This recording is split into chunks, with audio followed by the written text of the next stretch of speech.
ഇന്ന് ഞാനേ കുറച്ച് പഴുത്ത മാങ്ങ കിട്ടിയിട്ട് നാടൻ മാങ്ങ അത് വെച്ചിട്ടൊരു മാമ്പഴപ്പുളിശ്ശേരി ഉണ്ടാക്കാമെന്ന് വിചാരിച്ചു. അപ്പോൾ അതിൽ നല്ല മാങ്ങ എടുത്തിട്ട് തൊലിയൊക്കെ കളഞ്ഞ് ചട്ടിയിൽ കുറച്ച് വെള്ളം ഒഴിച്ച് കുറച്ച് മഞ്ഞൾപ്പൊടി കൂടെ ചേർത്തിട്ടേ നല്ലപോലെ അടച്ചു വെച്ച് വേവിച്ചെടുത്തു കേട്ടോ.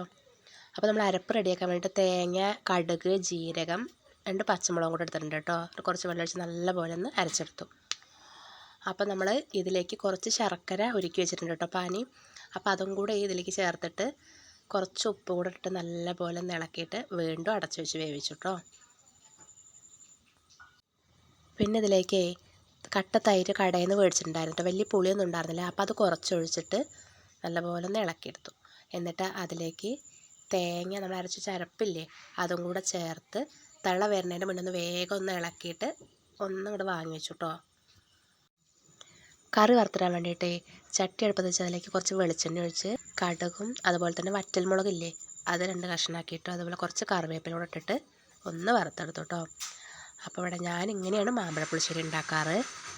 അപ്പോൾ ഇന്ന് നമുക്ക് പനിയും ജലദോഷവും ഒക്കെ ആയിരുന്നു കേട്ടോ എനിക്ക്.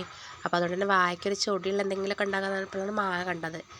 അപ്പം ഇന്ന് ഇങ്ങനെ ഒരു മാമ്പഴപ്പുളിശ്ശേരി ഉണ്ടാക്കിയിട്ടുള്ളത്. അപ്പോൾ നിങ്ങളൊക്കെ അങ്ങനെ തന്നെയാണ് ഉണ്ടാക്കാറ്, ഒന്ന് കമൻറ്റ് ചെയ്യണേ.